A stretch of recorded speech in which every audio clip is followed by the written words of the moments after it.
you're looking back, it's like, oh, like I can't believe I did that. You know, that's not a life that I'd ever want to go back to.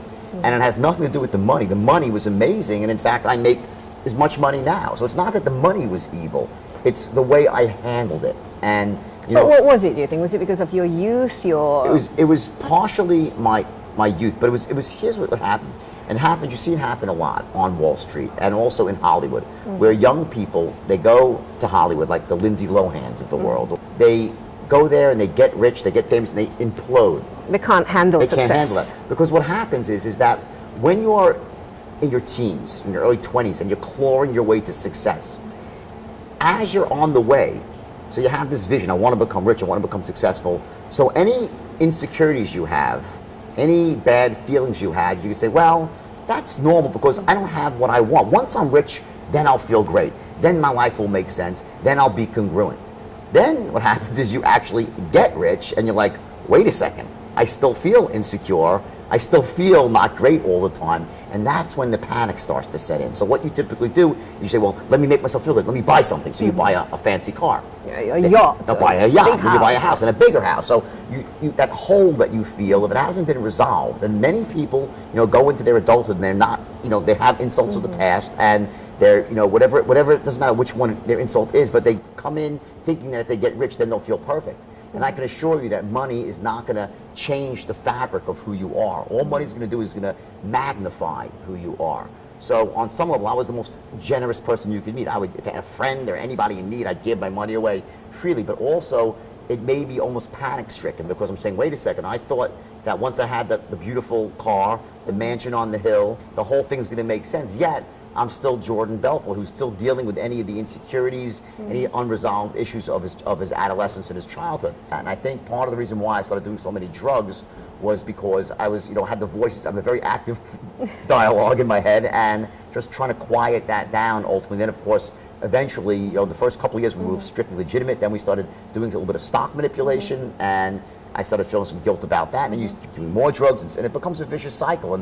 And Wall Street back then was a very, very, let's just say the ethical one. It was Gordon Gekko era, and everyone was doing things that probably shouldn't have been done. And you were caught up in that. I was swept up in that. And that's, by the way, that's no excuse. I'm not trying to say that made it right, but that's part of what happened.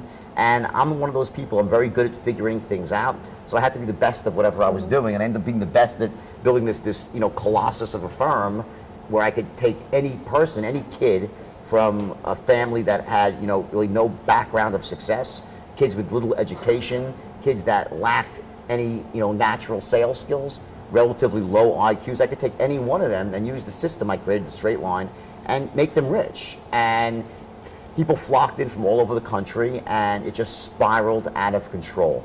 And it became almost like the Animal House, you know, the movie Animal House, so, you know, brokerage rooms. We were like still adolescents playing as adults, and it was just completely nuts. You talked about the hole.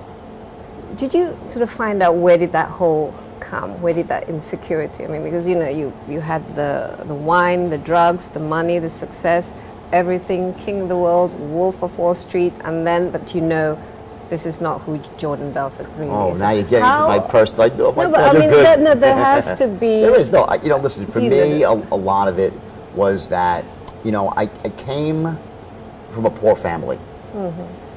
Yet we lived in an area where there was some very rich people around. And I think on some level, my friends and I, we always felt like we were sort of on the wrong side of the tracks a little bit. And, you know, and some guys would go out there and get, you know, beautiful cars from their parents, and all the beautiful girls would want to gravitate towards the guys with the fancy cars. And we'd always look and say, oh, one day we'll be rich and we'll have all that too. So a lot of us had to do with women, and you know, I think like today I'm very comfortable with women. I probably wasn't so comfortable when I was 15 or 16 years old, like most 15 and 16-year-old. And what happened is, when I realized at the age of 21, actually let me go back, I realized at the age of 16 that I had a special ability to not just make money, but to almost make the world the way I wanted it. The gift that I had started to really mushroom in my 20s, and it became a very special gift. I mean, listen, everyone has gifts, and everyone has shortcomings.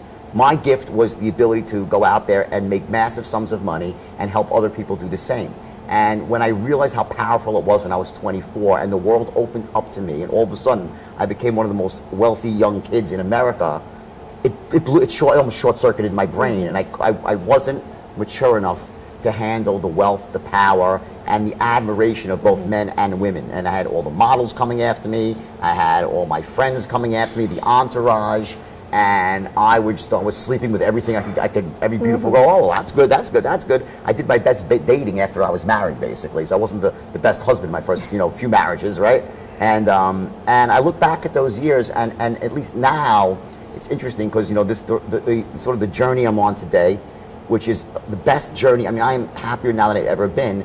But the wealth and the success and the recognition, it does not hit me in a disempowering way anymore. It hits me in an empowering way. I use it now to actually help other people become successful, to give back, to be a role model for kids. See, one of the things, I had a fine left over. People lost money, and I announced about a month and a half ago that I was going to pay back the entire fine this year because I'm doing so well. And I did that for a few reasons. Because I didn't have to. I mean, no one was really chasing me actively, but I wanted to pay back everybody who ever lost money because I wanted to just, go on with this, in my own heart. But also it was about because I'm a role model to people in their teens and 20s, and I want them to understand what redemption really means, what success really means. And I think that for them to see how I live my life today, that's important because they go to the movie and they come out and they're like, wow, I want that. And what sometimes they don't realize, what they want is a lot of the great stuff.